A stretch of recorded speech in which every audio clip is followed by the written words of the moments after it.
बिस्मिल्लाहिर्रहमानिर्रहीम, अस्सलाम वालेकुम। बाखबर सवेरा आप देख रहे हैं सुबह सवेरे, यकीनन डेफिनेटली नाम ही हमारा बाखबर सवेरा। मैं सदफ अब्दुल जब्बार और मेरे साथ हैं अशफा के साथ सत्ती। उम्मीद है कि आप लोग बिल्कुल ठीक ठाक होंगे, आपके दिन का आगाज़ बहुत अच्छे तरीके से हुआ होगा। ये जो वीकेंड है इसके अंदर काफ़ी हैपनिंग रहा। ये पहले हमास की कार्रवाई, फिर उसके बाद इसराइल का रिटेलिएटरी एक्शन। अभी यह है कि गज़ा पर जो सूरत हाल है वो काफ़ी मखदूश है और हमास ने ज़ाहिर है कि उनको काफ़ी एक बहुत बड़ा धचका तो दिया इसराइल को इस एतबार से कि उनका इंटेलिजेंस फेलियर है, there were so many things to discuss. लेकिन मैं सोच रहा हूँ कि उसके अब कॉन्सिक्वेंसेस क्या होंगे, क्योंकि everybody is lining up against the Palestinians. अच्छा, इसमें जरा सा मिक्स्ड भी लोगों का रिएक्शन आ रहा है। सभी कह रहे हैं कि जी अमन होना चाहिए, दोनों जानिब अमन होना चाहिए। तो लेट्स सी इसका अच्छा, वो उसमें कुछ मुल्क है, तुर्की हो गया या फिर चाइना हो गया, लेकिन एक अनकंडीशनल सपोर्ट जो मिल रही है वो मिल रही है इंडिया की तरफ से इसराइल को और अमेरिका की तरफ से। तो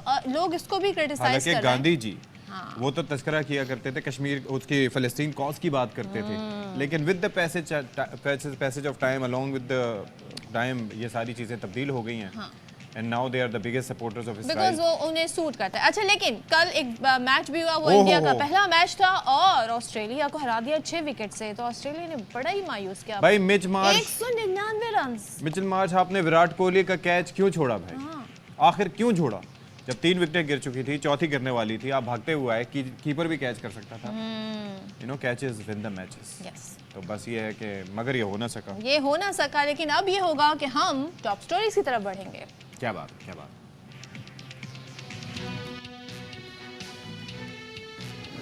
गवर्नर खैबर पख्तूनख्वा हाजी गुलाम अली कहते हैं कि जनवरी-फरवरी में इलेक्शन से मुतालिक इलेक्शन कमीशन ने फैसला करना है। नवंबर से मार्च तक नारान, कागान और दीगर इलाके बंद हो जाएंगे।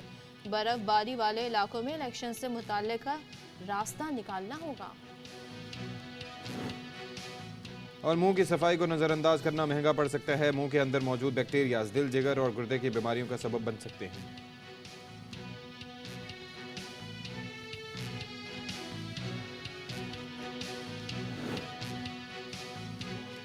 अच्छा, जरूरत है। तो अब बैक टू द पवेलियन। बात करते हैं जी सियासत की, और सियासत में सबसे बड़ा एक टॉपिक है वो है इलेक्शंस का। और इलेक्शंस के लिए ये कि इंतखाबात की तारीख कब आएगी।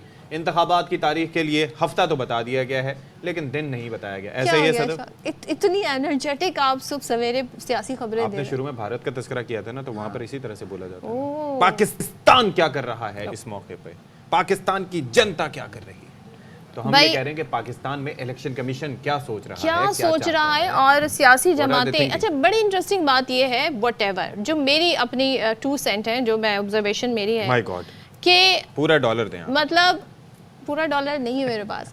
अच्छा, सियासी जमातों को हमें कोई ऐसा एक्शन दिखाई दे रहा, सिवाय नून लीग हमें कुछ जलसे करती हुई दिखाई दे रही, बिकॉज वो भी माहौल बनाया जा रहा है नवाज शरीफ की वापसी के लिए, यानी कि 21 अक्टूबर के लिए। मगर यहाँ पे हमें ऐसी कोई बात नजर नहीं आ रही जिसमें सियासी जमातों की तैयारियों के हवाले से जिक्र हो रहा हो। अब पहले होता था जी जरदारी साहब लाहौर पहुंच गए, वहाँ बैठक लग गई है, अब देखें पार्टी टिकट के हवाले से ऐसी कोई खबरें नहीं है। इतना अब कोई डिस्कशन नहीं हो रहा। अब चक्कर ये है कि पीपल्स पार्टी का मुतालबा तो ये है कि जनवरी में अगर आम इंतखाबात ना हुए तो सड़कों का रुख करेगी। अच्छा, और बात यहाँ तक आ गई। जी, बात यहाँ तक गई। फजलुर रहमान साहब कहते हैं कि मौजूदा सूरत हाल में इंतखाबी अमल मखदूश हो सकता है और अंजाम और नताइज का सोचना चाहिए और वतन के लिए सोचना होगा। मामलात की गंभीरता का भी उन्होंने तज़किरा किया। अच्छा, गवर्नर खैबर पख्तूनख्वा ये कहते हैं कि जनवरी-फरवरी में इंतखाबात के इनेकाद से मुतालिक इलेक्शन कमीशन ने फैसला करना है। बर्फबारी वाले इलाकों में इलेक्शन से मुतालिक रास्ता निकालना पड़ेगा और नवंबर से मार्च तक नारान, कागान और दीगर इलाके बंद हो जाएंगे, यानी कि मार्च तक का तज़किरा कर दिया उन्होंने। सियासी और माशी सूरत-ए-हाल के बेहतरी के लिए इलेक्शन होना लाजमी है। ठीक है, मैंने आज से 1 माह पहले भी तकरीबन एक इंटरव्यू में कहा, तकाजा है, उस पे इम्प्लीमेंटेशन नहीं हुआ था। सही। तो अगर 1 महीना लेट भी हो गया तो ठीक है। इलेक्शन कमीशन ने कहा कि हम एंड ऑफ जनवरी में इलेक्शन कराएंगे। अब मौलाना फजल रहमान की जानिब से या किसी और अब बताया तो उन्होंने, अब इस पे इम्प्लीमेंटेशन कौन करेगा। जिस तरह आपने फरमाया कि पहले इलेक्शन हो चुके हैं, तो इसी तरह हुकूमत, हमारे इदारे, हमारे मौसमियात के इदारे, इलेक्शन कमीशन, ये सब कुछ बैठ के बता देगा। लेकिन यानी मुझे उसने तो बेहतरी के गवर्नर लिए अच्छा, गवर्नर जो खैबर पख्तूनख्वा बड़े मासूमाना सवालात उठाते हैं, बहुत कम बात करते हैं, लेकिन आते हैं तो इन्हीं मौक़ों पे। अच्छा, ज़ुबैर साहब, मोहम्मद ज़ुबैर साहब मुस्लिम लीग नून के रहनुमा बड़ी सुलझी हुई गुफ्तगू करते हैं, लेकिन अब उन्होंने कहा है जी कि हम टक्कर देंगे। किसे टक्कर देंगे? सिंध में पीपल्स पार्टी को टक्कर देगी। कौन देगी? नून लीग। दफा का जो इलेक्शन होगा हम मुकाबला करेंगे पीपल्स पार्टी के साथ, टक्कर का मुकाबला करेंगे। उनको बताएंगे कि मियां मोहम्मद नवाज शरीफ जो है सिर्फ पंजाब का लीडर नहीं है, सिर्फ KPK का लीडर नहीं है, बलोचिस्तान का लीडर नहीं है। सिंध में उसकी उतनी सपोर्ट है जितनी उसकी पंजाब में सपोर्ट है। शहबाज शरीफ साहब कराची और सिंध वालों से ये वादा करें कि अगर उन्होंने वोट दिया मुस्लिम लीग नवाज को, कराची को लाहौर की तरह बना देंगे। वो कह सकते हैं, बिलावल भुट्टो को हम कहेंगे कि आप लाहौर जाएं और यही चीज बोलें कि आप वोट दो लाहौरियों, मैं बनाऊंगा लाहौर को कराची की तरह। मेरा ख्याल है सब समझ जाएंगे कि इतना मजाक करते हैं। हमने किसी ने प्रेस कॉन्फ्रेंस नहीं की, किसी को इंटरव्यू नहीं दिया बाहर निकल के कि जी मियां नवाज शरीफ ये खराब काम करते थे या हमें जबरदस्ती उन्होंने कहा था गलत काम करने के लिए। चलें जी, तो बड़ी एक मासूमाना सवाल पूछा है कि बिलावल लाहौर में खड़े होकर कहेंगे कि हम लाहौर को कराची बना देंगे। अब मैं बेसिकली मकबूलियत का तस्करा हो रहा है, तो शर्मिला फारूकी साहिबा हमें ज्वाइन कर रही हैं, पाकिस्तान पीपल्स पार्टी के रहनुमा। Thank you so much for joining Sharmila. ये पहले मैं इसी बयान से आ जाता हूँ, वैसे तो हमने डिस्कशन और भी कर रही है, लेकिन ये है कि ये मोहम्मद ज़ुबैर साहब ये कह रहे हैं कि भाई कराची में आके वो मकबूलियत दिखाएंगे और नून लीग भी उतनी मकबूल होगी जितनी कि पीपल्स पार्टी। तो इससे पहले तो हमने इतना उनका फुटप्रिंट नहीं देखा यहाँ पर, तो आप कुछ चेंज हो गया, कुछ मकबूल हो गया नून लीग कराची में? देखिए, इलेक्शन का माहौल है, हर जमात जो है वो तकरीबन इलेक्शन की जाने भी देख रही है। ऐसे माहौल के अंदर ये सियासी बयानात होते हैं जिनका शायद कभी कोई इतना वजन होता नहीं है। अच्छा। हमने माजी में भी देखा, कराची तो दूर की बात है, पूरे सिंध के अंदर PM का हमने कहीं पर कोई वजूद नहीं देखा। ये हर इलेक्शन से पहले हम ये देखते हैं कि जी मियां साहब आएंगे और सिंध को भी फतह कर जाएंगे। बड़े हमने बयानात सुने, बड़ी कोलिशंस बनी, बड़े महाज बने, बड़ी गठजोड़ हुई, लेकिन फायदा कुछ नहीं हुआ। बहरहाल this is also one of the political statements जो PMLN की जानिब से आएगा और मजीद भी आते रहेंगे। You can expect more like this. लेकिन अनफॉर्चुनेटली अगर आप ग्राउंड रियलिटीज देखें तो 0/0। अच्छा, लेकिन ग्राउंड पे इस वक्त हमें नून लीग ही नज़र आ रही है। मे बी द रीज़न कि नवाज शरीफ आ रहे हैं तो वो माहौल बनाने की कोशिश, लेकिन आप सियासी जमातें बशमूल पीपल्स पार्टी क्या इस वक्त तैयारी कर रहे हैं इलेक्शन को लेके? कोई ऐसी हलचल नज़र नहीं आ रही है शर्मिला? सदफ, इस वक्त तो मैं समझती हूँ कि वाहिद पाकिस्तान पीपल्स पार्टी है जो इलेक्शन का मुतालबा कर रही है। बाकी तो तकरीबन सारी जमातें जो हैं वो इलेक्शन से दस्तबरदार हो चुकी हैं। कोई ये कहता है कि जी इलेक्शन सर्दियों में नहीं होना चाहिए, कोई ये कहता है कि जी इलेक्शन का माहौल नहीं है, कोई कहता है सिक्योरिटी के इश्यूज हैं। पीपल्स पार्टी वाहिद वो जमात है जो डट के खड़ी हुई है इस बात के ऊपर कि इलेक्शन कमीशन जो है वो इलेक्शन की तारीख दे और इलेक्शन का शेड्यूल जारी करे। लेकिन एक चीज़ मैं समझने से कासिर हूँ, ये कहा जा रहा है लीडरशिप की जानिब से कि हम जाएंगे, अगर इलेक्शंस ना हुए तो हम जनवरी में निकलेंगे सड़कों पे। तो अगर आईने पाकिस्तान की रूह से देखा जाए तो फिर तो नवंबर में निकलना चाहिए था, क्योंकि नवंबर में 90 दिन पूरे होते हैं। तो फिर जनवरी तक इंतजार कैसा, अगर भरोसा नहीं है तो? देखिए जी, 90 दिन का जो एक तारीख थी कि हमारा पहले मुतालबा यही था कि 90 दिन के इलेक्शंस हो, लेकिन चूंकि डिलिमिटेशन भी एक आईनी जिम्मेदारी है जो election commission of Pakistan of course उसको पूरा करना है, क्योंकि जो वोटर्स इंक्लूड हुए हैं उनका भी एक राइट बनता है कि वो अगले इलेक्शंस के अंदर अपना वोट डालें। लेकिन जब वो नहीं हो पाया और पीपल्स पार्टी का डेलीगेशन भी गया उनके पास, तो उन्होंने वो जो प्रोसेस था पूरा डिलिमिटेशन का उसको कंटेन करके 2 हफ्ते पहले कर लिया, which is a good thing, एक अच्छी बात हुई। हम समझते थे कि और भी पहले हो सकता था, इसको मजीद कंटेन किया जा सकता था प्रोसेस को, चले वो नहीं हुआ। बहरहाल अब अगर 90 दिन के अंदर नहीं होते तो इलेक्शन की तारीख तो दें, सिर्फ महीना और हफ्ता दे देना ये मसाइल का हल नहीं है ना। अभी भी देखिए कितना अभाम है, ये जो बयानात आ रहे हैं कि जी सर्दियों में ना हो, फलाना हो, ये लेकिन ना हो। ये भी आपकी तरह कंसर्न शो कर रहे हैं ना, जब आप ही कह रहे हैं कि अगर जनवरी में भी नहीं हुए तो फिर हम धरना देंगे, तो इनके भी यही कंसर्न है कि देखें ऐसा हो सकता है, ये वजह हो सकती है। तो ये अपने तहफ़्फ़ुज़ात आप नहीं समझते, आप एक ही सफ में खड़े हैं तमाम जमातें जो तहफ़्फ़ुज़ात देखिए के साथ। बात ये है कि इस मुल्क में पहले भी सर्दियों में इलेक्शंस हुए। 18 फरवरी 2008 भी सर्दियां ही थी, कि ज्यादा सर्दियां थी। और जिन इलाकों की ये बात कर रहे हैं वहाँ के लोग जो हैं उस माहौल के अंदर भी, उस सर्दी के माहौल के अंदर भी निज़ाम ज़िंदगी चलता है, they are used to that life. और अगर कोई ऐसे वाकई कोई सीरियस तहफ़्फ़ुज़ात है तो इलेक्शन कमीशन ऑफ पाकिस्तान को अप्रोच करें। ये बयानात देना, प्रेस कॉन्फ्रेंस करना, मजीद एक मुल्क के अंदर कंफ्यूजन और बेचैनी पैदा करना, ये we can't afford this at this point in time. बात यह है कि अगर इलेक्शन की तारीख नहीं आती और इलेक्शन का शेड्यूल नहीं जारी आता तो पीपल्स पार्टी अपना आगे का लाएमल तय करेगी और वो तय होगा सीसी के अंदर, जो हमारा हाईएस्ट डिसीजन मेकिंग फोरम है। अच्छा, इसके अलावा बाकी तैयारियां शैयारियां और ये जो सड़कों पर प्रेजेंस, ये मीटिंग्स और इस तरीके से ये सिलसिला कब स्टार्ट होने की तवक्को है? देखिए जैसे ही इलेक्शन की तारीख आएगी जाहिर बात है सियासी सरगर्मियां तो तैयार शुरू हो जाएंगी, लेकिन उसके अलावा पीपल्स पार्टी इस वक्त भी, आज भी इलेक्शन के लिए तारीख है, मैनिफेस्टो हमारा तैयार है, हमारे प्रोग्राम्स तैयार हैं, हमने सिर्फ आवाम के अंदर जाना है। इस वक्त सबसे अहम जो हमारी प्रायोरिटी है वो ये है कि ईसीपी जो है वो इलेक्शन की तारीख दे। ठीक है, thank you so much. Sharmila Farooqui हमारे साथ थी और पीपल्स पार्टी मौक़िफ़ आ गया है। पीपल्स पार्टी के दावा है जी कि हम वाहिद जमात हैं जो इलेक्शन का मुतालबा कर रहे हैं, बाकी जमातें तो जी बयानात देख लें। और नून लीग तो इस वक्त अभी किसी और ही काम मसरूफ़ है, यानी कि उन्हें अपने कायद का इंतज़ार है। ऐसे ही है, बिल्कुल ऐसे ही है। तो बाकी ये है कि मौसम भी सख्त होगा आगे, तो उसका भी कुछ तस्करा करेंगे।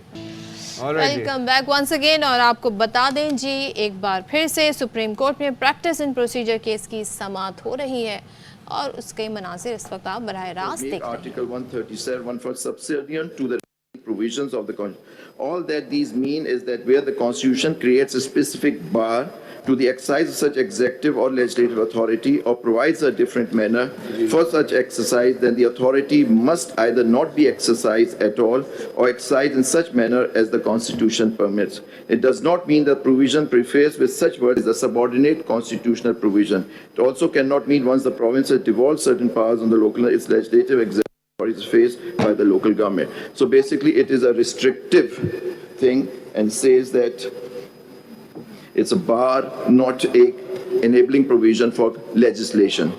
Then what is the meaning of subject to law? My humble submission is that subject to law does not mean, it implies the implementation rather than grant of power, number one.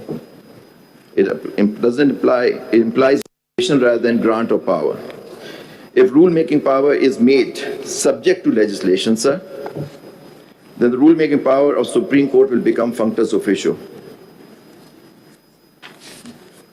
Constitutional grant of rule-making power is construed as a continuing power, sir. So there cannot be any limitations on that, or constitutional power given that. It is not an enabling provision. Subject cannot mean legislation, sir.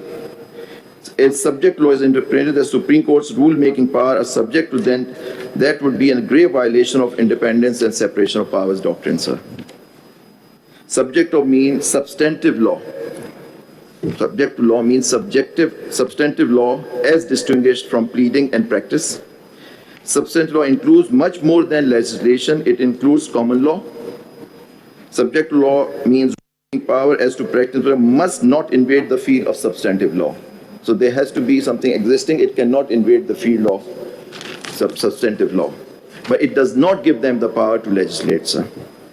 And sir, with your lordship's kind permission, I have prepared What you're saying is that the parliament cannot make rules nor legislate regarding the rules. And all the parliament do is subsequent legislation नहीं हो सकती। ये जो existing law था उसके एक दायरे car में रहते हुए और कानून आप rules नहीं बना सकते, Constitution के दायरे कार में रहते हुए power in any event vests in the Supreme Court. Supreme Court exclusively, sir, because the Constitution, because the word used is not just rule making, it is regulate. That we can by rule regulate the practice. I'll read the provision. Yes, my lord. Let's reframe the whole provision. My lord. It says, Now, let's read it like this. My lord. The Supreme Court may make rules regulating the practice and procedure of the court. Yes, my lord. So are you saying that Supreme Court had to be advised about the Constitution, had to be advised about the law, because it would make rules which will be completely in violation of the Constitution and the law? So it would have been much simpler drafting to start it with the Supreme Court. Rules regulating practice and procedure of the court. Your contention is that a high body, as the constitutional body, as the Supreme Court, had to be reminded that there is a constitution in existence. Don't violate it. That's a very strange proposition. No. You are putting redundancy to the words subject to the constitution and law, because what you are saying can equally be said by using these words. My lord, with the utmost respect, my lord. Well, if you read it जवाब दे that way, नहीं, let's hear the counsel. Ji, Yes. please सुन लेते हैं counsel को. I'm also reading it the same way. The Supreme Court may make rules and regulating the practice and procedure of the court, My lord. subject to the Constitution and the law. My lord, my humble submission is- Which means Supreme Court can make rules, Yes. whatever rule it wants to make, Ji. but it can't go beyond Beyond the Constitution or any law which already exists. So there तो is वो a मेरा limitation. सवाल अपनी जगह ठहरा. हजूर, आप जवाब तो दे Ji, दें. my lord, with the utmost respect, I'm not reading it as. Utmost respect को छोड़िए, सिर्फ जवाब दे अच्छा दीजिए. सर, आपके साथ जरा वक्त की But I'm कमी just- है. जी, I know, my lord. I'm just saying that subject to law, subject means some kind of मैं आपसे restriction. कुछ और मैंने आपसे Sir, आपने कहा अच्छा, आप फिर redundancy. से आप देखें, जो मैंने सवाल है उसका तो आप जवाब सर, नहीं मैं आ दे तो रहे. जाऊं उसमें। नहीं, आप आएंगे तो अगर दिन निकल जाए. मैंने कहा अगर ये हम लफ्ज काट दें सब्जेक्ट टू जी। The constitution and the law, फर्क क्या पड़ेगा फिर? जी। ये इसका सवाल का जवाब दे सर, दीजिए. फर्क नहीं पड़ेगा, लेकिन पॉइंट इज नहीं पड़ेगा ना? नहीं, लेकिन Thank you. इशू ये चलिए next point. नहीं सर, पहले अभी सुन तो ले, मैं कंप्लीट तो कर लूं सर आपकी इजाजत से. अगर फिर भी कोई लॉ आप रूल नहीं बना सकेंगे which violates any provision of the Constitution. Is this something to be taught to the Supreme Court? No, sir, but I'm humbly submitting subject to law does not mean the parliament can legislate. That's humble submission. Subject to, क्योंकि जहां parliament, जहां constitution power देता है parliament को बना दिया, specific words are used. चलें खैर, जी. अब पता नहीं आप redundancy I'm not assuming it is, I'm 1, just 2, saying. 3, 4, 5, 6 words of the Constitution we can delete as rendered meaningless. Sir, I'm humbly I'm reading it submitting like that if I accept your Sir, contention. subject to only means, by humble submission, is that subject to only means that there's some kind of a restricting, because the constitutional power, which is a continuing power, is being given to the Supreme Noted. Court. Next point. Ji. The point is that the words used in the if Parliament, if Constitution is giving power to the to make any law, it specifically use certain words in the Constitution. If my Lord kindly sees 154(5), Article 154(5).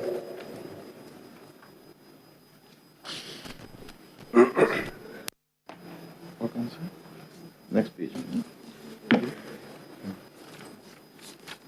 My Lord, until Majlis Shura Parliament makes provision by law in this behalf, the Council may make its rules of procedure.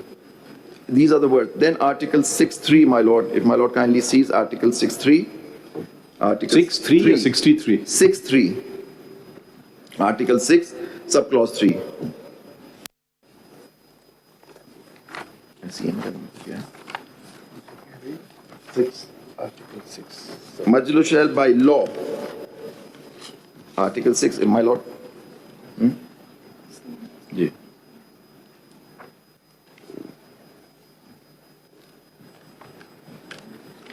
जी पढ़ लिया. जी. Majlis shall by law provide punishment of persons found guilty of high treason. Then my Lord will kindly see 151(2). Freedom of trade.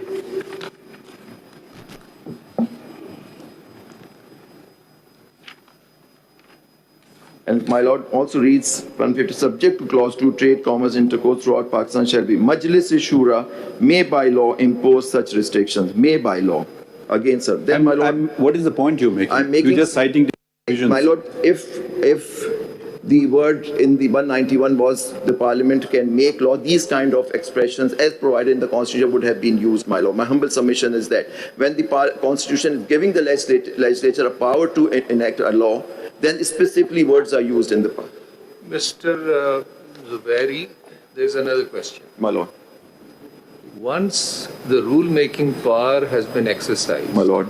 by the Supreme Court, in terms of the Constitution, because the power vests in the Supreme Court, can subsequent legislation displace, as this act purports to do so, can subsequent legislation displace the rules that have lawfully been and constitutionally been framed by the Supreme Court? That's my humble submission. They cannot, for the simple reason, because then it will become ad nauseum. For example, can now the Supreme Court, which can make law regulating its practice procedure, make a law overriding the Parliament's making of the law? Then the Parliament will do it. Then where will we stop? So my humble submission is that could not have been the intention of the framers of the Constitution, that to give power to Parliament, because they are separation of power. Once, because Honorable Supreme Court has made the rules regarding regulating the practice procedure, the Parliament does not. But that practice and procedure, the rules, cannot be in violation of any constitutional provision or any law which existed, sir. The substantive law. The question is, where does the Constitution confer, in which institution confer the power to make rules? Ji. Whether it is the or is it the Supreme Court? Ji. If it is the Supreme Court, the only restriction is that the Supreme Court can do so within the framework of the Constitution and the existing law. My lord. And that's it. Yes, my the lord. Parliament cannot, because the power does not vest in the Constitution in the Parliament in terms of Article 199. 191, my lord. Next point. Mission on this score is Next that point, that's the reason I was saying. I would really want to hear you, Mr. Zubairi. Sir, my lord is asking a question. नहीं वो आप बात तो करें फिर सवाल उठेगा यकीनन. पूछ रहे हैं, इसी बात से सवाल उठा है सर. जी. Now, if I may ask you, these words subject to the Constitution, if these words were not there at all, and the Supreme Court were to make rules, and someone were to point out, well, sir, this proposed rule X is contrary to the Constitution, the answer would presumably, the Supreme Court would say, well, you're right, so we can't make rule X, right? So in that sense, saying subject to the Constitution is always redundant. Yes. Because it's always going to be there. There. Seems to me, but this is the question, that perhaps there's a more subtle. The Constitution, of course, can also be amended. Yes? Yes, under article. But by and large, the Constitution is regarded at any given time to be fixed. Right? This is it. Underneath it, whatever happens by the judiciary, by the executive, by the legislature. So maybe the point in saying subject to the Constitution is not to make the obvious point that everything is always subject to the Constitution. Everyone knows that. Rather to fix the position of law, that when the rules are being made, what you just said, when the rules are being made by saying subject to the Constitution and the law can only be as at that time. At that time, sir, when the rules are framed. This is the point that is being made here, because otherwise I was thinking about this, and I've been thinking about this since the case started. Why subject to the Constitution? Because everything is always subject to the Constitution. Mr. Zubairi, I just want to say one thing. The day we hear this case, the weeks we hear this case, our institution exceeds our disposal. The day we don't, our disposal exceeds our execution. If you think this is a never-ending hearing, this is the last day of the hearing. My lord. Please remember that. You can argue till 11:30, and each one of us may have their views. Let them be expressed in judgments. I want to hear counsel. Sir, when a question, I mean, if you, my lord, please continue. We will restrain ourselves. You just continue your argument, so we can be enlightened what you want to tell us, and we can record it, and we can either agree with you or disagree with you in our judgments. So, my lord, Please, next point. Please go on to the next. Please go on to the next point. So my point is that, again, my lord, that when the law is being given to the parliament, the ये तो आप repeat ना करो ना, जी, point so hence subject to law, and for that I want to take you, my lord, I have placed certain case law before lordship, if my lord has that. ये दीजिए, जी। दे दिए या देंगे? ये रखे हुए हैं सर, पहले से नहीं दिए? सर दिए हैं, बहुत पहले से दिए हुए रखे हुए हैं। आज नहीं सर, मतलब उन्होंने कहा जब आप आर्ग्यू करेंगे उस वक्त दीजिएगा, मैं तो कब हर रोज लेके आ रहा हूँ sir. Sorry, this is most unfair. हमने कहा था लोगों को फाइल कर दें। तो ये केस हम हाँ ठीक है, you are right, we are wrong. नहीं sir, we have told everybody to file. हाँ भी कागज के टुकड़े आ रहे हैं बीच में से, और ये कोई आसान चीज है पढ़ना? इस लॉ है सर इसमें, तो पहले नहीं कर सकते थे फाइल? जी। कहीं दुनिया में ऐसे होता है या सिर्फ निजाम अदल में ऐसा चलेगा? बाकी दुनिया की हम तारीख में बताते हैं। ये जरा प्लीज ठहर जाइए ना कि अमेरिका में क्या होता है, विलायत में होता है। आप ये करें अमेरिका विलायत में जाकर के, फिर क्या होगा आपके साथ? वहाँ तो आप सारे वेस्टर्न ट्रेडिशंस बताते हैं, इस्लामिक ट्रेडिशंस तो बताते नहीं हैं। अगर कागज के मामले में ठीक है भाई, मेरी मर्जी जब मैं करूँ। Such a senior counsel. My lord, may I take page 144 of this? Is a case. या आप हमें प्रोपोजिशन बताएं, पहले प्रोपोजिशन बताया जाता है। How a subject to law has to be interpreted, that is my. ठीक है, बता दें केस का नंबर। Its case is page 144 of this booklet, sir. जी। Winberry versus Salisbury. It's a case from the American jurisdiction, and they have interpreted this word, what is the meaning of, and their constitution also provided this thing. Their constitution also permits of documents in courts. चलिए खैर, 144. Sir, this is just a case law which I'm citing. ये supreme court का नहीं sir, it is Supreme Court of New Jersey, sir. अच्छा ठीक है। जी। My lord, page 145, if my lord kindly sees the sixth line from the top. देखिए वो जरा मुनासिब नहीं लगता है। Supreme Court of Pakistan full bench में, Supreme Court of New Jersey का जरा ठहर तो जाइए ना। हमें हमारा लेवल इतना लो तो ना कर दें। सुप्रीम कोर्ट ऑफ अमेरिका तो बताए, supreme Court of New Jersey को हम फॉलो करेंगे। सर मैं सिर्फ बता रहा हूँ कि हाँ बता दें, ज़बानी बता दें। हम आपकी बात में ज्यादा वजन है बल्कि supreme Court of New Jersey में। उनके कॉन्स्टिट्यूशन में इस तरह का लफ्ज नहीं है, लेकिन उनके जो स्टेट्स हैं उनके कॉन्स्टिट्यूशन में इस तरह के लफ्ज हैं। Kindly see, the Supreme Court shall make rules governing the administration of all courts in state and subject to law the practice and procedure of all such courts. This is the law which they interpreted. And my lord, it says para 2 on page 145. Phrase subject to law. The phrase subject to law is not only ambiguous but elliptical. No word. What is elliptical mean? Sir, मतलब कि it is confusing. बताइए। जी। You're reading a word. जी। You tell us the meaning of the word. Continuous, sir. Continuous. No word in the law has more varied meaning than the term law itself. Nor is the phrase subject to crystal clear, for the phrase implies a limitation rather than a grant of power. It is argued by plaintiffs subject to statute or legislation. It is argued. Alright जी, ये मंजर आप देख रहे हैं supreme Court of Pakistan से बराह रास्त, जहाँ पर practice and procedure act case पर समाअत अब भी जारी है। यहाँ पर हम ब्रेक ले रहे हैं और ब्रेक के बाद वापस आएंगे।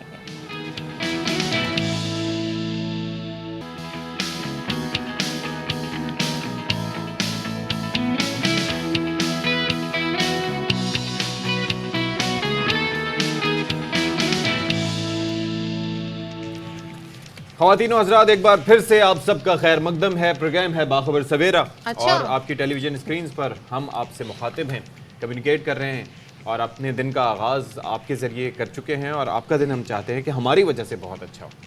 और आप अपना फीडबैक भी दे सकते हैं, जिसके लिए आप हमारी फेसबुक आईडी और हमारा एक्स पे जो अकाउंट है वहाँ पे जाके आप अपना फीडबैक दे सकते हैं। और there is a difference between x पे अकाउंट और एक्स के अकाउंट, तो ये ज़रा आपने ख्याल रखना। ये अशफाक रोजाना आपको याद दिलाएंगे कि उस एक्स जब तक में आप लोग और इस एक्स में समझ जाएं, क्या आप लोग, फर्क जब तक आप लोग है। आई समझ होप कि अब आपको आइडिया हो गया होगा। जब भी हम ट्विटर की बात करेंगे तो अशफाक की तरफ से क्या स्टेटमेंट आता है? जी, मुझे ये बताएं सदफ, ये आज हब्स वगैरह कुछ ज़्यादा फील नहीं हो भाई रहा? आज अजीब वेदर है, कभी ठंड है कभी गर्मी, और गर्मी भी ऐसी है कि बस क्या बताया जाए। तो यहाँ खैर बारिशें तो नहीं हुई हैं, लेकिन बारिशों के ना होने से जो यहाँ पे नज़ले ज़ुकाम और दीगर जो बीमारियाँ थी उन्होंने लोगों को बड़ा परेशान किया बहुत। और एक फरीक घर का बीमार हो जाए ना, तो जब तक वो साइकिल चल के सारे बीमार नहीं होते ना, तो वो सिलसिला खत्म नहीं होता। तो बहरहाल ये मसाइल है हमारे, नन्हे मुन्ने मसाइल। हम अपने टुकड़े आपके सामने नहीं रोएंगे तो किसके सामने रोएंगे? उसके साथ जो महंगाई है, मतलब मैं एक प्राइस आप किसी चीज़ के दुगने होते हैं या तो पता नहीं कितनी ज़्यादा उसके परसेंटेज बढ़ा के प्राइस बढ़ा दिया आगे। चलें, तो ये बड़े मसले हम एक करारदाद पेश करते हैं जैसे कि असेंबली में होता है, आपको पता है वो बिल्स वगैरह पेश करते हैं, all those in the favour of motion से आए, मैं अपनी और सदफ की तनख्वाह में इजाफे का बिल पेश करते हैं, all those favour in of the motion से आए आइज हैव इट, बढ़ गई तनख्वाह। चलो जी अब आगे बढ़ते हैं जी। बात करते हैं, जब हम महंगाई से रिलेटेड और मईशत की बात कर रहे हैं तो सबसे बड़ा मसला जो कराची शहर जिसे माशी हब कहा जाता है उसका सबसे बड़ा मसला यह है कि यहाँ पे एक तो जराइम बहुत ज़्यादा हैं, लोग महफूज अपने आप को तसव्वुर नहीं करते हैं। अब इस सारी सूरत हाल को अब मैनेज करने की कोशिश की जा रही है और हम काफ़ी सालों से डेकेड्स हो गए हैं हमने अफगान रेफ्यूजीज़ को अपने आप पनाह दी हुई, ख़ासतौर पर जब वहाँ पर जंग हो रही थी, लेकिन ये जो रेफ्यूजीज़ हैं वो यहाँ कर आके रच बस गए। अब ज़ाहिर है कोई डिस्क्रिमिनेशन नहीं रही, आपके वसाइल उतने नहीं हैं जितनी आबादी बढ़ गई है, इसमें आबादी का एक इन्फ्लक्स ये भी है जो कि अफगान शहरी हैं। अब जो रिपोर्ट्स आ रही हैं जो पुलिस की तरफ से हमारे सामने आई हैं वो ये बताया जा रहा है कि जी बहुत सारे ऐसे जराइम हैं जिसमें ये मुलव्विस पाए गए, यानी अफगानिस्तान से आए हुए। इसमें एक फैक्टर ये भी है यस कि एक तो वो बॉर्डर से यहाँ पर आते हैं, कार्रवाइयाँ करते हैं, फिर वापस चले जाते हैं, नंबर 1, उनके फैसिलिटेटर्स यहाँ पर मौजूद हैं, नंबर 2, नंबर 3 ये है कि यहाँ पर इतना अरसा रहने के बाद कई पाकिस्तान के शनाख्ती कार्ड बनवा के यहाँ के शहरी भी बन चुके हैं। सबसे इम्पोर्टेंट तो ये भी एक बड़ी कंसर्न जो हम हमेशा हमारी इंटेलिजेंस एजेंसियां बताती हैं, जो कि कुलभूषण यादव से भी इंकशाफात हुए कि यूटिलाइज किया जाता है अफगानिस्तान को पाकिस्तान के अंदर अमन व अमान ख़राब करने के लिए। तो इन लोगों में गो के ये मासूम लोग होंगे जो आए हुए हैं और जिन हालात में भी आए हुए, लेकिन वो इनके साथ मिलकर शामिल होकर आ जाते हैं और ये एक बड़े खतरे की अलामत। तो शहर में किस तरह से क्या कुछ हो रहा है, ये अफगान बाशिंदे क्या कर रहे हैं जो जराइम पेशा अनासर हैं, आपको जरा दिखाते हैं। अब चलें जनाब, क्या हमारे सामने नंबर्स आए हैं इस पर बात कर लेते हैं। मौजूद है नज़ीर शाह हमारे रिपोर्टर हमारे साथ। नज़ीर थैंक यू सो मच। ये बताइएगा अब तक पुलिस ने क्या एदाद शुमार बताए हैं कि अफगानी जो हैं वो किन किन जराइम में मुलव्वस?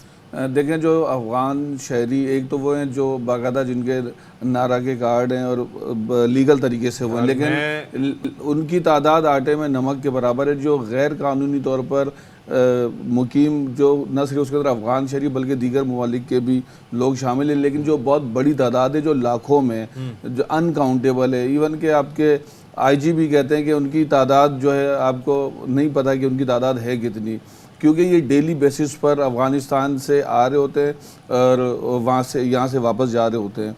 ये बॉर्डर के रास्ते से इनकी आमदोरफ्त वो बहुत आम सी मामूल सी बात है। लेकिन कराची में जितना छोटे से छोटा जराइम या बड़े से बड़ा क्राइम हो, उसके अंदर ये कहीं ना कहीं मुलव्विस है। आपके साइड गिलास से लेकर आपके जो सरिये चोरी या आपके घर में कूद कर सामान चोरी कर लेना, आपके कंधे पर थैला लेकर आ रहे हैं, गाड़ी की बैटरी निकाल लेना या कोई भी कीमती चीज़ या आपका जनरेटर उठा लेना, ये छोटे वो क्राइम हैं जिनके अंदर ये कंटिन्यू ये मुलव्विस पाए गए हैं। इनके पास कट्टर भी होते हैं, ये आपकी दुकानों के ताले काट कर आपका कीमती सामान भी लूट लेते हैं। लेकिन जो बड़ी वारदातें हैं जो हमने खुद कई मरतबा रिपोर्ट की, बाकायदा अफ़गानिस्तान से ऐसे डकैत गैंग्स आते रहे जो क्लिफ्टन, डिफेंस, बोर्ड बेसन और नाज़िमाबाद के इलाकों में जितनी आज तक की जो सबसे बड़ी हाउस रॉबरीज हुई हैं कराची की तारीख की, उसके अंदर जो अफ़गान डकैत गैंग मुलव्विस है। इवन के उनके अंदर जो वहाँ के हसास इदारों के एहलकार और पुलिस एहलकार भी शामिल हैं। कई मुकाबलों में मारे भी गए। जब इनके कार्ड निकले तो पता चला कि अफ़गान पुलिस का था। अच्छा। तो कराची को तो इन्होंने एक ऐसा वो समझ लिए, जगह समझ लिए कि जहाँ पर आप आए पिकनिक बनाने के लिए और जाते हुए अपने साथ सामान भी ले गए। ये जाहिर है कि कोई चीज़ सामान आप लेते हैं या गाड़ी चोरी करते हैं या इस तरीके से, तो उसको डिस्पोज ऑफ भी करना होता है, फिर आपको सेफ एग्जिट भी चाहिए, क्योंकि तरीक़ाकार ये होता है कि जैसे कोई वारदात हो गई उसके बाद सर्च ऑपरेशन हुआ ढूंढने की तो उनके फरार के रास्ते भी उतने ही शार्प होने चाहिए कि बिल्कुल। ये जाते भागते किन रस्तों से और कहाँ जाते हैं? देखिए, इनके जो हाइड आउट्स हैं, जो मुस्तकिल इनकी रहने की जगह है वो तो अफ़गान बस्ती है। सोराब गोट जहाँ से शुरू होता है ना, वहाँ से लेके कहाँ तक और अंदर डीप में अगर आप एक मरतबा वहाँ जाएं तो शायद आपको खौफ हो जाए, आपको लगे मैं नोगो एरिया में आ जाऊँ, जहाँ पर अल आसिफ स्क्वायर है और उसके बैक साइड और बहुत बड़े सोराब गोट भी लगता है, सच्चल भी लगता है, साइड सुपर हाईवे भी लगता है। लेकिन बेसिकली ये ईस्ट जोन की हदूद में बहुत बड़ी ये तादाद में ये लोग रहते कभी हैं। आप वहाँ पर गए? और ना वहाँ पर सिर्फ वहाँ पर जा सकते हैं आराम से? देखिए जा तो आप सकते हैं, लेकिन एक होता है ना कि बिल्कुल आप की भी एक टाइमिंग या कई मतलब ऐसा होगा आप दिन में भी जाएंगे आपको खौफ आएगा, आपको लगेगा यार ये मैं कहाँ पर आ गया। वहीं पर कई पुलिस एहलकारों को भी शहीद किया गया है। अच्छा। वहाँ पर चर्स मंशियात खुलेआम बिकती है, वहाँ पर बिजली चोरी की जाती है, गैस चोरी की जाती है। और इवन के माजी में हमने ये खबर चलाई थी कि पुलिस ने जब एसएसजीसी को और के इलेक्ट्रिक को खत लिखा कि यहाँ इतने करोड़ों का जो हुकूमत को नुकसान पहुंचाया जा रहा है, गैस चुराई जा रही है, बिजली चुराई जा रही है, आप ऑपरेशन करें, पुलिस आपको सपोर्ट देगी। उसके बावजूद वो इदारे इसलिए नहीं जाते कि उनको जान का खतरा है, वहाँ जाएंगे तो पता नहीं उनको वापस आने देंगे। नाउ पुलिस ने अब क्या प्लान बनाया, क्या उनका एक्शन प्लान है, किस तरीके से आप आइडेंटिफाई करेंगे किन इलाकों में जाएंगे? पुलिस ने मैं सिर्फ एक बात कर रहा हूँ कि देखिए अभी हमने हालिया दिनों में देखा गो के उसमें कामयाबी नहीं मिली, लेकिन ये जो कच्चे के डाकू हैं वो तो चलो हम कहते हैं कि टेरेन ऐसी है, खतरनाक टेरेन है, वहाँ पर जाना, गाड़ियों का जाना, उनके पास इस तरह के वेपनरी और सारी चीज़ें, यहाँ पर तादाद ज़्यादा होगी, इंफ्रास्ट्रक्चर होगा ज़्यादा है, इनके पास हथियार हैं, डकैती मुज़ाहमत पर ये बगैर झिझक के किसी भी शहरी को गोली मार देते हैं। यूनिवर्सिटी के तालिब इल्म को सिर्फ उसने हल्की से मुज़ाहमत की, उसको गोली मार दी थी, बाद में फिर खुद भी मुकाबले में मारा गया था। मैं सिर्फ एक बात जानना चाह रहा हूँ, क्योंकि जाहिर है कि आप जराइम के मामलात पर नज़र रखते हैं, तो एक आपको पता भी होता है कि एक एस्टिमेटेडली क्या हो सकता है, क्या पुलिस और रेंजर्स मिलकर भी नहीं कर सकते यहाँ पर? नहीं, देखें अब तो बात आ गई है रियासत की, और रियासत के सामने कोई भी नहीं ठहर सकता, ये बात तो तय है। अब चूँकि जो मुल्की सतह पर एक पूरे मुल्क में एक ऑपरेशन के बारे में बता दिया गया, एक तारीख दे दी गई कि 1 नवंबर को इन तमाम जितने भी गैर कानूनी तौर पर मुकीम गैर मुल्की शहरी हैं, चूँकि उनमें सबसे बड़ी तादाद अफगान बाशिंदों की है, तो उनके खिलाफ बाकायदा एक बहुत बड़ा ऑपरेशन शुरू किया गया है और सैकड़ों की तादाद से इनको हिरासत में लिया गया है। अच्छा, इस वक्त हमारे साथ इसी टॉपिक से रिलेटेड मौजूद हैं जुनैद शेख साहब, SSP SIU, उनसे बात करेंगे। जुनैद साहब, thank you so much for joining us. जरा बताइएगा क्या अभी तक एदाद शुमार नंबर सामने आए हैं, कहाँ पे किन इलाकों में आइडेंटिफाई किया गया है उन अफगान बाशिंदों को जिनकी जानिब से ये गैर कानूनी सरगर्मियाँ जराइम का सिलसिला जारी है? जी, ये कराची के सोहराबकोट का इलाका है और दूसरा वेस्ट का इलाका है, दूसरा ये मलीद के आगे का इलाका है, जहाँ पर ये अफगानी जो है वो ज्यादातर मुलव्वस पाए गए हैं और में और दूसरी चीजों में, तो उन पे हमने आइडेंटिफाई करके ऑपरेशन शुरू किया है और हम उनको पकड़ रहे हैं। अच्छा जुनैद साहब, मुझे ये बताइएगा कि मैं और अभी नज़ीर शाह भी हमारे साथ ही बैठे हैं, हम बेसिकली डिस्कस कर रहे हैं एक तो कैपेसिटी के इश्यूज कि अगर क्या इस वक्त पुलिस अज खुद कैपेसिटी इतनी रखती है कि इनके साथ डील कर सके, या फिर रेंजर्स को मिला के कार्रवाई करनी होगी, क्योंकि मैग्नीट्यूड इसका छोटा नहीं है जिस तरह से हमें नज़ीर शाह बता रहे हैं, खासतौर पर सोहराबकोट, अल-आसिफ के पीछे का इलाका, जिस तरह की वहाँ पर बस्तियाँ हैं, जो उनका सेटअप है वहाँ पर, तो ये एक तो ये है कि मुख्तसर ऑपरेशन नहीं हो सकता, तो क्या इस बारे में सोचा जा रहा है, रेंजर्स को भी मिलाया जाएगा, क्या किया जाएगा? जी, ये देखेंगे, ये जो ना सारी रियासती जो एजेंसियां हैं या इदारे हैं वो मिलकर ही काम करते हैं और कोई भी एक इदारा जो है वो अपने आइसोलेशन में काम नहीं करता, तो इसलिए पुलिस और रेंजर्स जो है वो दूसरे एक मिलकर स्ट्रेटजी बनाती हैं, तो फिर जो है कामयाबी हासिल होती है। नहीं तो वो तो जो जी वो तो होती है, लेकिन अभी ये जो इस वक्त हम डिस्कशन कर रहे हैं कि ये इतने वाकयात हो रहे हैं, तो इस पर कोई टाइम लाइन तो होगी ना कि भाई अब फलां तारीख तक हमने ये काम कर लेना है, इस पे काबू पा लेना है, तो ये कुछ सोचा गया इस पे? हाँ जी बिल्कुल, ये तकरीबन 1 महीने का पीरियड है, 1 महीने के अंदर ये सारी जो है अफगान बाशिंदों वाली जो वो है एक हमारी प्रॉब्लम है, जो जराइम में मुलव्वस है, इन सारों पर काम होगा और वो सारे चलिए, thank you so much Junaid Shaikh sahab ji. 1 महीना क्या 1 महीने का टाइम? 1 नवंबर तक का वक्त दिया गया है कि वो खुद अपने जो भी कारोबार करते हैं उनको निपटाएं। उनको 1 महीने का वक्त इसलिए दिया गया है कि जो इलीगल तरीके से इमिग्रेंट्स हैं तो वो अपने तमाम कारोबार वाइंड अप करें, अपना घर बेचें, अपनी तमाम इमलाक बेचें, और उसके बाद उनको सेफ पैसेज दिया जाएगा, इवन कि उनके साथ ताउन भी किया जाएगा उनको यहाँ से निकलने में। लेकिन 1 नवंबर के जो डेडलाइन दी गई, मुझे ऐसा लगता नहीं है कि तोसी होगी। उसके बाद प्रॉपर आपके मुल्की इदारे तो वो बहुत सख्त, पूरी सीरियसनेस है, बहुत ज़्यादा। देखें, हमने इसके अंदर काफ़ी सारी हमारे सामने ऐसी भी मिसालें आई हैं कि कुछ ऐसी जगह भी थी जो माजी में कुछ जमातें ऐसी थी कि उनका आपस में से क्लैश था, तो उस क्लैश में भी वो ये जगह नहीं छोड़ते थे, और अभी चंद रोज़ पहले की बात है कि ये खुद ही छोड़कर वहाँ से चलेंगे अपनी जगह को। तो इससे ये बात इनको भी अंदाज़ा हो चुका है कि जो गैर कानूनी तौर पर रहने वाले मुकीम गैर मुल्की बाशिंदे हैं, इनको ये अंदाज़ा हो चुका है कि इस मरतबा ये रियासत की जानिब से इनको वार्निंग दी गई है। ये किसी एक इदारे की जानिब से, रेंजर्स, पुलिस या किसी और, मैं वही कह रहा हूं, कलेक्टिव एफर्ट होता है तो डर भी प्रॉपर है। और जब तमाम इदारे मिलकर ये काम करेंगे, लेकिन इससे एक ये जो मुश्तरका एक पूरे मुल्क में ऑपरेशन चल रहा है, कार्रवाई चल रही है, जिसमें स्मगलिंग भी है, तमाम चीज़ें, तो इस पर आप ये देखें, एक तो डॉलर नीचे आ रहा है, हमारा रुपया मुस्तहकम हो रहा है, आपके हब के रास्ते से आपकी जितनी भी स्मगलिंग होती थी डीजल की और तमाम की, और यहाँ से जो चीज़ें भेजी जाती थी, ये बंद होने से आपके मुल्क को फायदा होगा, तो समझे आप तक फायदा पहुंचेगा। तो इसमें तो बड़े लोगों का कारोबार भी मुतासिर हुआ होगा, बड़े बड़े लोगों का।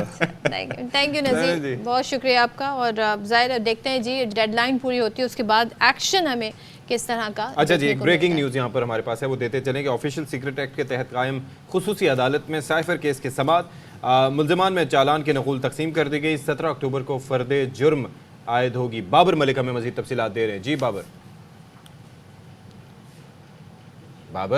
आप हमें सुन सकते हैं?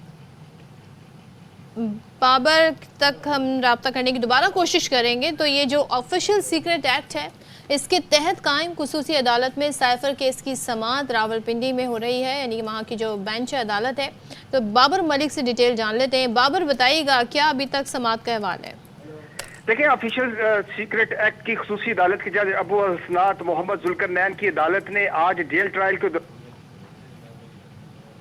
जी बाबर, आई थिंक बाबर की लाइन में हम कुछ इशू है, सिग्नल इश्यूज हैं, तो हम कोशिश करेंगे उनसे बात करें। लेकिन अब तक ये अपडेट्स हमारे सामने ये आई हैं इस केस के हवाले से। तो 17 अक्टूबर को फर्दर जुर्म आयद होगी और चेयरमैन PTI और शाह महमूद कुरैशी को चालान की नकूल फराम कर दी गई है, जबकि ऑफिशियल सीक्रेट एक्ट के तहत कायम खुसूसी अदालत में समाअत 17 अक्टूबर तक मुलतवी। खुसूसी अदालत के जज अबुल हसनात मोहम्मद जुल्करनैन ने अडियाला जेल में समाअत की है।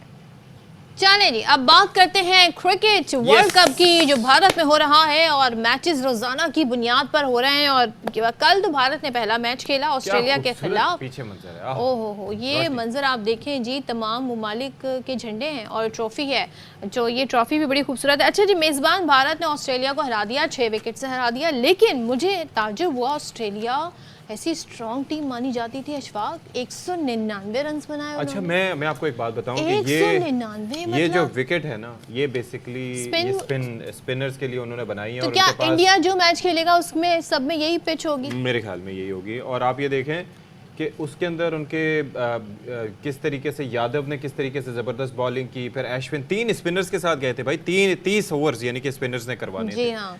और उसके अंदर फिर बाकी जो है वो कौन रह गए थे, बुमराह रह गए थे और सिराज रह गए थे। लेकिन आप ये देखें, फिर पांड्या उनके पास एक और स्पेशलिस्ट ऑप्शन के तौर पर मौजूद थे। लेकिन जिस तरह से बॉलिंग कराई है ना, आप ये देखिए कि unplayable. Jadeja was excellent yesterday. और फिर उसी वजह से ये है कि जो पैदर पे विकेटें गिरी ना, वरना पार्टनरशिप अच्छी बन गई थी डेव वार्नर और इनिशियली मार्श के आउट होने के बाद। अच्छा, शुरू में आप ये देखें कि इन्होंने आते साथ ही विकेटें ले ली, यानी कि हेजलवुड ने आते साथ ही पहले ओवर में मेरे ख्याल में 2-3 विकेटें गिर गई थी। दो ओवर में 3 विकेटें, 2 ओवर में 3 विकेटें गिर गई थी। अच्छा, लेकिन ये देखें, ये विकेट गिरी जी पहली, और उसके बाद अगली विकेट भी दिखाते हैं। ये जनाब हेजलवुड आए, ये आउट हुए LB, ठीक है, ये दूसरी विकेट थी और ये तीसरी विकेट आप देखिएगा। बस उसके बाद तो बस फिर 3 विकेटें गई। उसके बाद विराट कोहली साहब का एक कैच छोड़ा, और फिर जब आपको पता है कि ऐसे वर्ल्ड क्लास प्लेयर का कोई कैच छूटा जाता है, तो फिर उसके बाद ये कैच था। ये उधर से देखिए मिचेल मार्श भागते हुए है, कीपर वहां पर मौजूद है। हाँ। लेकिन भाई आया, स्लाइड भाई ने लंबी मार दी, बॉल आके बजाय हाथ में लगने के पेट पे लगी। लेकिन आप ये थोड़ा सा और भी हम आपको दिखाते हैं, एक्सप्लेन। ये मंजर आप दोबारा से देख लेके जाने हैं। तो ये स्ट्रैटेजी जो है ये मैटर करती है, इससे सीखना चाहिए, क्योंकि ये वाली बड़े इश्यूज हैं जिन पर बात होती है। और वही बात, अगर आप कैचेस ड्रॉप करेंगे, आपकी फील्डिंग अच्छी नहीं होगी, तो इस तरह के बैट्समैन जैसे कि राहुल हैं और विराट हैं, तो फिर उनको कोई नहीं रोक सकता। फिर उनको जाहिर है KL Rahul has been brilliant, और इसके साथ साथ जो है वो आप ये देखें कि बाकी जो उनके प्लेयर्स भी हैं वो बड़ा एक, लेकिन अब मुझे तो डर लग रहा है, हमारा तो मैच है 14 को। अच्छा जी, अब वीज़ा के थोड़ा सा इशू की बात कर रहे थे। पाकिस्तान के सहाफ़ियों और फैंस को वीज़े जारी नहीं किए गए, ये एक बड़ा मसला है। अच्छा, मैं एक और बात बता रहा था कि जो इंडिया और ऑस्ट्रेलिया का मैच था ना, 38,000 कैपेसिटी थी और यहाँ पर मैक्सिमम जो लोग आए वो 33,000 हैं। तो पहले ये कह रहे थे कि जी इंडिया का तो मैच तो आने दो, फिर देखना कितने लोग आएंगे। अरे आपको याद तो नहीं फिर- खबरें आती थी सोल्ड आउट, हाउस हाँ। फुल, लेकिन ये एक बड़ा scam. I am not sure, लेकिन सोशल मीडिया पर ऐसी कुछ बाजें उठ रही जो कह रहे हैं बड़ा स्कैम है, इन्होंने ऐसे करके ब्लैक में बेचे हैं, फिर जो इस तरह जो ग्रे मार्केट थी वहाँ से जी उन लोगों ने फिर लोगों को बेचना शुरू किए, तो इस तरीके से प्राइस बहुत हाई हो चक्कर ये है कि स्टेडियम नहीं भर रहे, भारतीय फैंस की अदम दिलचस्पी है। मेरे ख्याल में शायद उन्होंने आईपीएल इतना देखा है कि दे वहाँ पे तो इतने ज्यादा अमाउंट ऑफ fans हैं। इंटरेस्ट, क्रिकेट की क्रेज है वहाँ पता नहीं क्या चक्कर है। अब आप ये देख लें, इंडिया ऑस्ट्रेलिया मैच में तो पूरा फुल होना चाहिए था ना, हाउसफुल, लेकिन फिर भी नहीं था। और फिर दुनिया भर का मीडिया वर्ल्ड कप की कवरेज के लिए मौजूद है, लेकिन यह है कि पाकिस्तान के सहाफ़ी वहाँ पर नहीं जा सके, फैंस वहाँ पर नहीं जा रहे। पाकिस्तान क्रिकेट बोर्ड ने आईसीसी को ख़त भी लिखा था, लेकिन यकीन दहानी कराई गई, लेकिन उस पर हुआ कुछ भी नहीं। तो इस ये पर जी जरा बात कर लेते हैं, बात कर लेते हैं। हमारे साथ मौजूद मौजूद हैं तर्जुमान वजारत खारजा मुमताज़ ज़हरा बलोच, उनसे बात करते हैं। Good morning to you. ज़रा बताइएगा वीज़ों का इशू क्या है, और पाकिस्तानी फैंस और जो सहाफ़ी हैं, स्पेशली जो सहाफ़ी हैं, उनको तो वीज़े भी अभी तक के हो जाने चाहिए थे, तो इसके पीछे वजूहात क्या आपकी समझ में आ रही हैं अभी तक जो बताई गई हैं? देखिए, हमारी तो जो इंडियन हुकाम के साथ बातचीत हुई है उस पर बड़ी हमने उनको क्लैरिटी से बताया है कि बहुत इम्पोर्टेंट है कि हमारे वो सहाफ़ी जिनकी ऑलरेडी एक्रेडिटेशन हो गई है आईसीसी के साथ, वो रजिस्टर हो चुके हैं, उनको हर सूरत वीज़ा मिलना चाहिए। ठीक है। इसी तरीके से वो स्पेक्टेटर्स जिनके पास टिकट है, जो अपना पैसा खर्च कर चुके हैं, आईसीसी के टिकट खरीद चुके हैं, उनका भी बहुत ज़रूरी है कि वो जाकर मैचेस देख सकें और उनको वीज़ास मिलने चाहिए। तो इस पर हमारी उनके साथ बातचीत रही है और अभी भी जारी है, लेकिन अनफॉर्चुनेटली अभी तक हमारे दोनों कैटेगरीज में वीज़े नहीं दिए गए। लेकिन और ये बहुत जी मैं ये अर्ज कर रहा था इसकी, अब जाहिर है कि इज इट टू लेट? अब जब तक ये प्रोसेस कंप्लीट होगा, मेरे ख्याल में मैच तो ये पाकिस्तान वर्सेस इंडिया तो निकल ही जाएगा मेरे ख्याल में। ये बहुत ही अनफॉर्चुनेट सिचुएशन है, और हमने कई दफ़ा कहा है कि ये पॉलिटिक्स और इसको सेपरेट रखना चाहिए, स्पोर्ट्स को मिक्स नहीं होना चाहिए, लेकिन ये हो रहा है और दिस इज़ वेरी अनफॉर्चुनेट। तो स्पीड अप प्रोसेस किस तरह होगा, क्या किया जा सकता है मजीद पाकिस्तानी गवर्नमेंट की जानिब से?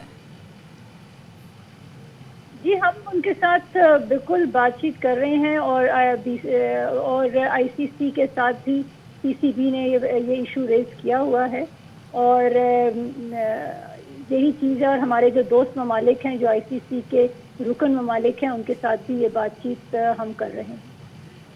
Alright, let's see what happens. वैसे अगले चंद दिनों में क्या कोई अच्छी खबर आने की तवक्को है उनकी तरफ पे? ज़ाहिर है उनके जहन में तो इंसान घुस के नहीं देख सकता, लेकिन बातचीत से कुछ अंदाज़ा हो रहा है, कुछ बेटरमेंट हो सकती है?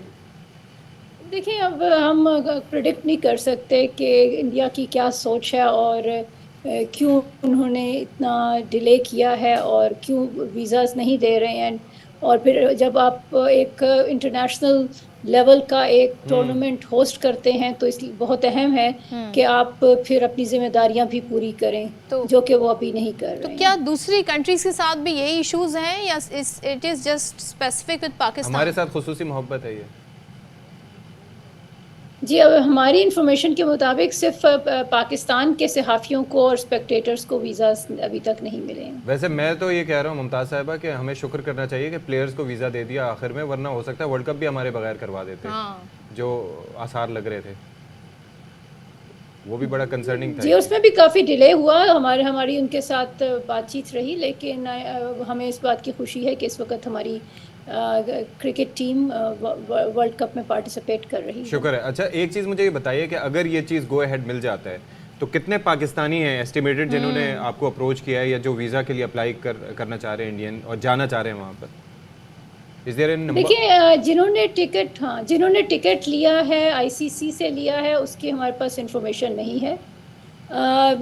हमें ये मालूम है कि पाकिस्तानी काफ़ी सहाफ़ी हैं, तकरीबन 50 के करीब, जिनकी रजिस्ट्रेशन हुई हुई है, और उनके वीज़ास की हमने रिक्वेस्ट की हुई है इंडियन हुकाम से, लेकिन अभी तक उनके वीज़ास का कुछ नहीं हुआ। चलें, लेट्स होप कि कुछ बेहतरी आए। Thank you so much. Mumtaz Zahra Baloch sahab हमारे साथ थी, बता रही थी। और देखें जी, गवर्नमेंट टू गवर्नमेंट लेवल पे भी बात हो रही है, उसके बावजूद भी स्पीड अप नहीं हो रहा। सोचें, अगर वीज़ों के लिए गवर्नमेंट ही आप बात करना शुरू कर दे तो फिर तो बहुत तेज़ी से मामला तय पा जाते हैं, लेकिन ऐसा नहीं हुआ।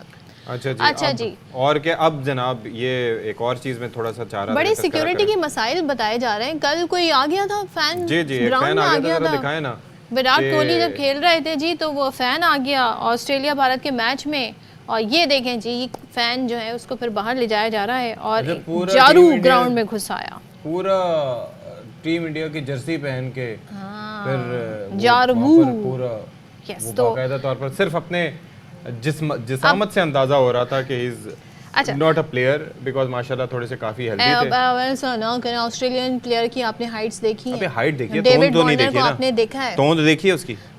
नहीं ना, इस भाई साहब की तोंद सामने से दिखाई भाई, मैंने इनकी बैक से जारू ये देखे ना माशाल्लाह, साइड पोज देखिए, मर्द को पहचानता है साइड पोज, प्रोफाइल इनका नजर आया, साइड पोज से देखा तो हमें अंदाजा हो गया। लेकिन जी हुआ क्या, अब आईसीसी ने क्रिकेट फैन पर वर्ल्ड कप मैचेस में आने पर पाबंदी आयद कर दी है। और अब जी ये पहले भी हुआ था, 2021 में भी इंग्लैंड और भारत के दरमियान टेस्ट मैच में ग्राउंड में घुस आए थे जनाब। इस सारी सूरत हाल पर बरतानवी सहाफ़ी ने मौके को गनीमत जानकर सोशल मीडिया ऐप यानी कि एक्स की बात हो रही है, उस पर लिखा कि जारवू को भारत का वीज़ा कैसे मिल गया। वाह, ये होता है सवाल, ये होती है इन्वेस्टिगेटिव जर्नलिज्म। उन्होंने कहा जारवू को भारत का वीज़ा कैसे मिल गया जब पाकिस्तान के एक भी सहाफ़ी और फैन को वीज़ा नहीं दिया गया।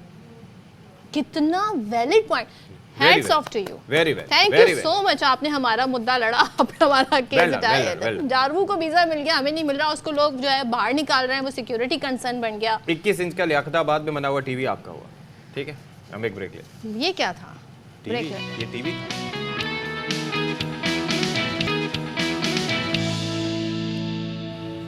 Welcome back once again. और बात करेंगे आपके दिल की, लेकिन दिल को खतरा किस चीज से? नहीं, दिल तो बच्चा है, अब ये बात ना करें। दिल बहुत ज़रूरी, दिल बहुत ज़रूरी है, क्योंकि दिल की सेहत जो है वो बड़ी इंपॉर्टेंट करती है। लेकिन जो बात मैं आपको बताने जा रही हूँ, मुझे भी आज इंकशाफ हुआ है, बड़ी हैरान कुन बात ये है, वो ये है कि अगर आप अपने मुंह की अच्छी तरह सफाई नहीं कर सकते और नहीं करते हैं, तो फिर ये आपके दिल के लिए ख़तरे का बाइस बन सकता है। जी जी, सो स्ट्रेंज। और वैसे भी अगर आप अपनी ज़ुबान की हिफाजत ना करें तो वो आपके दांतों के लिए वैसे भी ख़तरे का बाइस बन सकती है, ठीक है?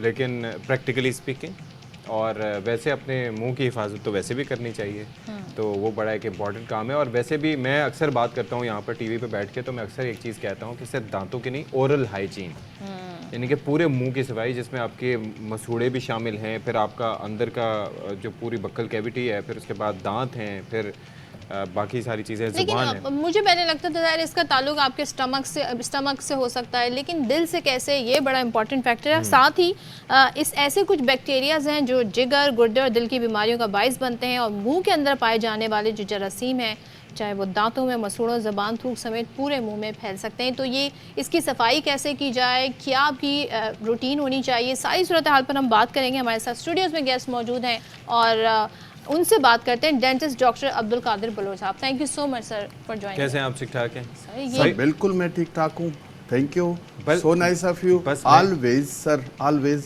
आई विल से कि thanks to ARY and the member of Bakhabar Savera. अच्छा, मुझे ये बताइए कि हम वैसे जब जाते हैं, कभी मैक्सिमम ये होता था कि कभी गला वाला ख़राब हो ना, तो डॉक्टर के पास चले गए तो उन्होंने कहा कि चेक कर ली, ज़ुबान चेक कर ली। लेकिन अब ये ज़ुबान से और मुंह की आपकी कंडीशन से आपकी बीमारियों का भी पता लग सकता है। बहुत सर जी, आपका पूरा बॉडी का पता चल जाता है सर, क्योंकि मुंह जो है ये एक गेटवे है। यहाँ से आपको आपका एनीमिया का यहाँ से पता चल जाता है। आपके जो मुंह के अंदर सलाइवा है, जिसे लोहा दहन कहते हैं, वो खुश्क हो जाए तो बहुत से बीमारियां यहाँ से जन्म ले लेती हैं। और आपके मुंह के अंदर जो कैलकुलस या टार्टर जमा होता है, उसकी वजह से बहुत सी बीमारियों का पता चले। क्योंकि अगर आप इसको क्लीन नहीं रखेंगे तो क्या होगा कि they transfer from the oral cavity to the heart, to the different places. तो इसकी सफाई must must must before bed, I mean after आपका डिनर एंड आफ्टर ब्रेकफास्ट, आपके नाश्ते के बाद मस्ट है। सर अगर ब्रेकफास्ट के बाद या पहले? नहीं बाद, क्योंकि रात को आपने साफ कर लिया, थ्रू आउट नाइट साफ रहा, सुबह आपने कुली कर लिया, नाश्ता कर लिया, उसके बाद आप साफ करेंगे। जब साफ करेंगे फिर तो वो साफ पूरे रहेगा। दिन भर हम लंच खा रहे हैं या जूस पी रहे हैं, तो खासतौर अगर पर चाय बेस्ट पी तो रहे हैं। यही है कि आप किसी भी फूड लेने के बाद आप साफ कर लें। अदरवाइज ये है कि कम से कम ये 2 टाइम मस्ट है, before bed and after breakfast. क्योंकि रात को ये होता है कि आपका ओरल कैविटी जब बंद होता है वो डार्क होता है, और आपके जितने भी बैक्टीरियाज होते हैं वो डार्क निकल के आ टाइम, जाते हैं। हाँ इंटायर डार्क टाइम में तो क्या होता है कि वो उनकी ग्रोथ होती है। आपके जितने भी खुराक दांतों के दरमियान में होते हैं वो चेंज हो जाते हैं एसिड में, उसको एसिड में चेंज कर लेता है आपके बैक्टीरिया, और वो एसिड जो है आपके दांतों को आहिस्ता आहिस्ता ख़त्म कर, जिसकी अच्छा, वजह मेरी से एक हम बात कहते बताएं, हैं खाना खा लिया ना आपने, खाना खाने के बाद अब चक्कर ये है कि चलो रात का खाना खाने के बाद सोने से पहले तो आपने दांत ब्रश कर लिए, लेकिन मुझे ये पता चला था एक दफ़ा एक डेंटिस्ट से कि जब आप खाना खाते हैं उसके तकरीबन 20 मिनट के अंदर अंदर एक बायोफिल्म बनना शुरू हो जाती है दांतों पर, No ठीक है, doubt। वो फिर आहिस्ता आहिस्ता हार्ड होके फिर कैलकुलस एटसेट्रा एटसेट्रा। तो क्या आप खाना खाने के बाद बनता है यही दांत ही ब्रश करते रहे, क्या उसके करें? लिए कम से कम 2 टाइम मस्ट है। अदरवाइज आप कम से कम आप जो है डे टाइम में भी कर ले तो 2 टाइम कौन से? कुल्ली कर ले तो ये काफी होगा। बिफोर बेड ठीक है। And after breakfast. After breakfast, okay, हमारे यहाँ बिफोर ब्रेकफास्ट कर लेते हैं, गलत करते, टोटली रॉन्ग। क्योंकि वो रात में ब्रश करके नहीं सोते तो सुबह उन्हें फिर ज़रूरत भी महसूस होती है। अच्छा, अब ज़रा ये बताएं, बहुत सारे माउथ वॉश हैं, अब फ्लॉसिंग करते हैं लोग, तो ये तरीक़ाकार ठीक है दांतों की हिफाजत के देखिए लिए? ये बिल्कुल ठीक है, लेकिन कुछ मेडिकेटेड हमारे माउथ वॉशेज होते हैं उनको लॉन्ग टर्म के लिए हम इस्तेमाल नहीं कर लेते हैं। बेस्ट माउथ वॉश मैं आपको ये भी कह लेता हूँ कि टेक अ टेबल सॉल्ट और नीम गर्म पानी लेके उसमें डाल के आप कुल्ली कर डेली कर Best। सकते हैं। आप डेली क्या दिन में 3-4 दफा कर लें, डेली क्या, क्योंकि उसमें एंटीबैक्टीरियल मेरे ख्याल में खुसूसियात होते हैं। बेस्ट है, क्योंकि ये इरिगेशन हो जाती है, इसकी जो भी खुराक वगैरह आपने कहा है वो निकल अच्छा, मुझे एक और चीज़ बताएं, दांत तो लोग कर लेते हैं, चलें ये आपने गरारे या कुल्ली वगैरह भी कर ली, लेकिन उसके अलावा ये जो ज़ुबान के ऊपर आपको पूरी एक तह जम जाती है, उसको लोग साफ़ नहीं करते, साफ करना चाहिए। ये कितना क्योंकि- इम्पोर्टेंट है? नहीं देखिए, इसमें ये होता है कि जैसे ही आपने ब्रश कर लिया तो टंग के ऊपर भी ब्रश करें, बल्कि टंग के लिए एक ख़ास ब्रश आता है कि आप सुबह उठते ही नाश्ता करें, नाश्ते के बाद उसको क्लीन कर लें। बल्कि वो आजकल तो आती- ब्रशेस के ऊपर आ रहा है ना, बिल्कुल, cleaner आप टंग। उसको क्लीन कर लें। उसके अच्छा। बैक साइड जो है ब्रश, बहुत से ऐसे ब्रश हैं जिसके बैक साइड पे जी, जी, ये होता है। क्लीन करने के लिए वो जगह बना अच्छा, हुआ मुझे है। एक और चीज़ बताएं कि ये जो ब्रश हम रखते हैं वॉशरूम्स वगैरह में, तो इनको ढक के रखना कितना इंपॉर्टेंट है? देखिए, वॉशरूम के अंदर ब्रश वगैरह ना रखें। बेस्ट है। फिर क्या करें? सेपरेटली रखें। आप वॉशरूम के साथ एक जगह होता है उसके, फिर तो भूल ही जाएंगे ब्रश करना वॉशरूम। देखिए ये चीज़ बड़ी इंपॉर्टेंट है। वजह उसकी ये क्योंकि है कि जब आप वॉशरूम में जाते हैं ना, फ्लश वगैरह करते हैं, तो वो सारी चीज़ें सर्कुलेट होके हो सकता है आपके ब्रश पे ही आ रही हों, तो बी वेरी केयरफुल। यही वजह है ना सर? बिल्कुल नहीं रखना चाहिए, ये रिकमेंडेड नहीं है। अच्छा, और ये जो हम टूथ ब्रश तो चेंज करने की बात करते हैं, टूथपेस्ट भी हमें चेंज करना चाहिए टाइम एंड अगेन? एक तो टूथब्रश पे हम आ जाते हैं, पहले उसे क्यों चेंज कर लें? इसलिए चेंज कर लें कि उसके जितने भी ब्लिस्टर जब भी बाहर निकल आए तो उसे या तो फिलहाल काट लें, अगर बहुत ज़्यादा कट गए तो उसके बाद बेस्ट यही है कि उसे चेंज करें। यह नहीं है कि 3 महीने के बाद, या उसका कोई टाइम फ्रेम नहीं है। अच्छा, मुझे एक और चीज़ बताएं, ये जो ब्रश है ना, ब्रश आप लेने के लिए गए, अच्छा मेरी तो ख्वाहिश होती है कि जाके जो वो सॉफ्ट वाला होता है वो लें, क्योंकि मीडियम वाला, अच्छा एक दफ़ा यूज़ के बाद वो वैसे भी हार्ड हो जाते हैं, नहीं, या ऐसे कुछ नहीं, क्या नहीं, देखिए ब्रश बेस्ट यही है कि या तो हार्ड ले ले या तो मीडियम ले ले। सॉफ्ट उन लोगों के लिए जो डायबिटिक्स होते हैं, छोटे और जो बच्चे हैं, हाँ, उनके लिए जो मतलब उनका कोई प्रॉपर तरीका नहीं होता है तो वो ले लें।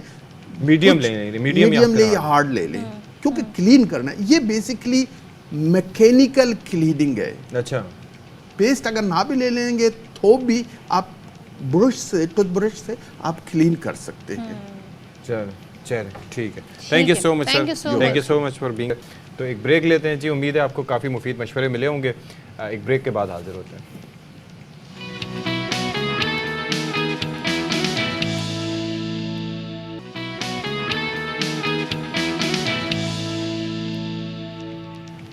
वेलकम बैक वंस अगेन जी। तो कराची शहर की बात हो रही है और कराची शहर में जब हम बात करते हैं तो हम जराइम के हवाले से भी बात कर रहे होते हैं, लेकिन एक बड़ा मसला ये है कि जो नशेई अफराद हैं वो गटर के ढक्कन चुरा लेते हैं और फिर वो लोगों के लिए ख़तरे का बाइस बन जाते हैं। अब शहर कायद का हुलिया ही बिगड़ गया है। जगह जगह पर आप देखें फ्लाईओवर्स अगर आप देखें तो उसमें जो ग्रिलिंग लगी होती है वो ग्रिल निकाल लेते हैं, उसको बेच के ज़ाहिर है फिर वो अपना नशा उससे ख़रीदते हैं। अब ये जो नशे के आदी अफराद हैं इन्होंने ये जो काम किए ये बड़े ख़तरे का बाइस बन गए। ज़ाहिर है लोग वहाँ से गुजरते हैं, इतनी ऊंचाई से किसी भी हादसे का सबब बन सकते हैं, रात का वक्त हो सकता है तो लोगों को नज़र भी नहीं बेसिकली वो ग्रिल इसलिए होती है ताकि गाड़ियों के लिए भी और जो लोग गुजरते हैं उनके लिए गुजरने के लिए हिफाजत के लिए। तो ये नेटिव जेटी ब्रिज है बेसिकली, जिसको नेटी जेटी भी कहा जाता है, कहते हैं। तो नेटी जेटी कहते हैं। तो बेसिकली वहाँ पर हालत ही उसकी बिगाड़ दी है। तो ज़रा दिखाते हैं कि क्या हो रहा है। रोहा फातिमा अपनी रिपोर्ट में मज़ीद बता रही है।